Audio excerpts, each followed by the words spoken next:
Hi students, great to have communication with you again. Dear students, we started a series called History of English Literature and this is #28th video in the same series.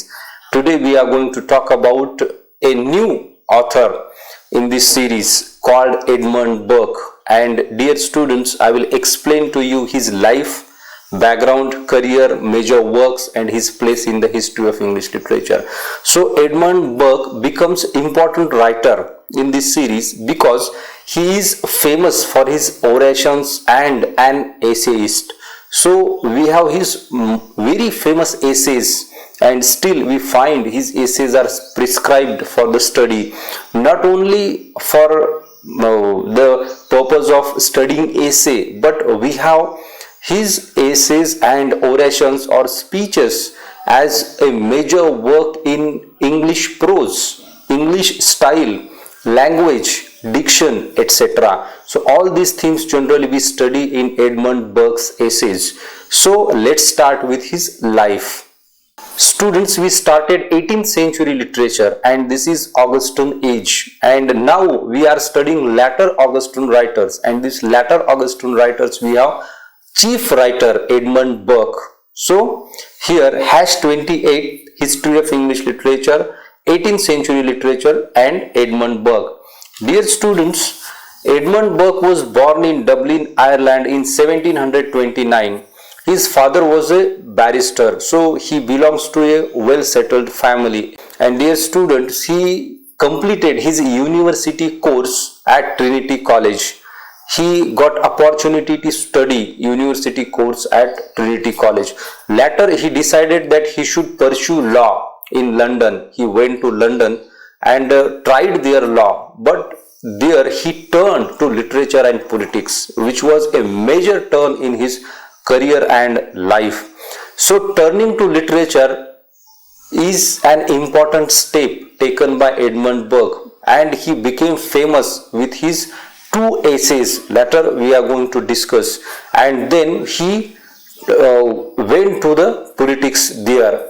Dear students, at the age of 36 he was elected to Parliament from Wendover. He became a member of Parliament from Wendover, and from there his active political life started or began, and he got many small offices based on his literary fame and as a politician. Later we find he was a fine orator. He was such an orator in the Parliament and no one rivaled to Edmund Burke in the Parliament. So after many years spending in Parliament, he became very mature and expressed his views not only on literature but on the then politics, economics and the social conditions of the people living there in London and England.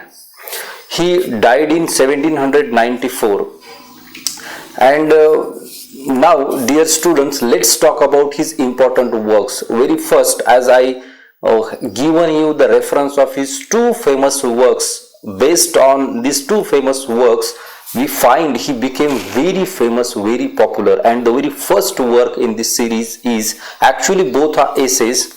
A Vindication of Natural Society, published in 1756, and the second is The Origin of Our Ideas of the Sublime and the Beautiful, published in 1757. Still these two essays we study for our syllabus in many universities and colleges.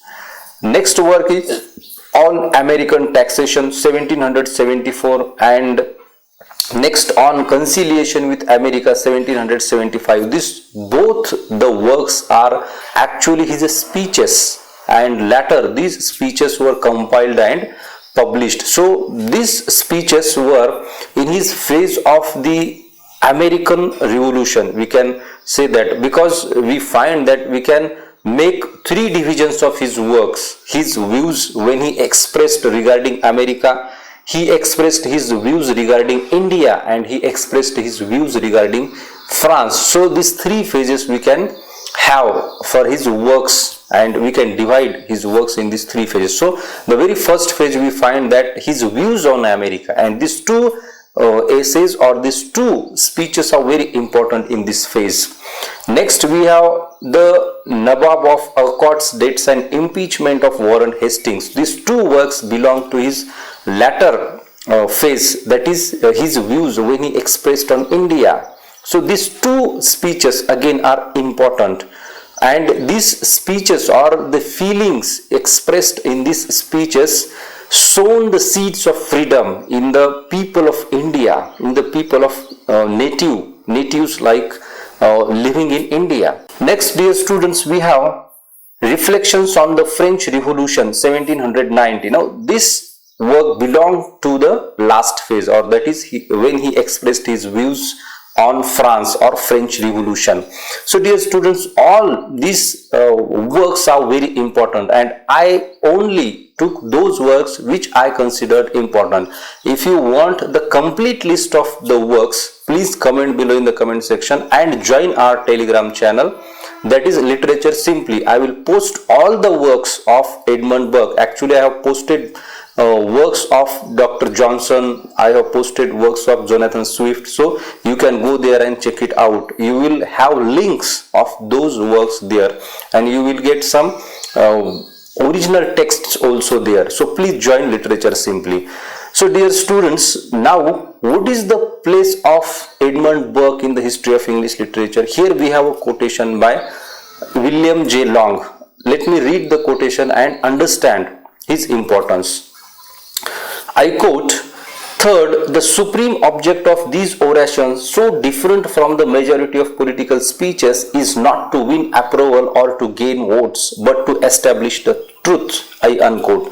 Now dear students, you can understand that his orations are not only to gain votes, popularity or approval from people, but he wanted to establish truth and honesty. So truth and honesty was the integral part of the life of Edmund Burke, and hence he becomes important. So if you compare the political leader like Edmund Burke and today's political leaders, you find there is great gap, there is huge valley between the thoughts of these two generations or these two leaders. So today we don't have leaders like Edmund Burke, because Edmund Burke's policies were based on truth and honesty, and today you find that the policies of these leaders are based on gaining votes, and hence we find that the democracies are shivering in this time.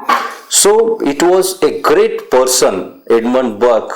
In those times he advocated the principles like honesty and truth, and hence we find that he is not only a major literary person, but he was a great political leader in those days, and still today we have Edmund Burke in politics. So this is all about Edmund Burke. If you have any problem, any query, you can comment below in the comment section. I will try to answer your comments, and please dear students, whoever watching these videos, please subscribe to our channel, because I see there are many people who watch the videos but don't subscribe. So please subscribe and like this video, share this video among your friends and give your supports. We will have next video very soon. So thank you very much for watching the complete video. Let's meet again.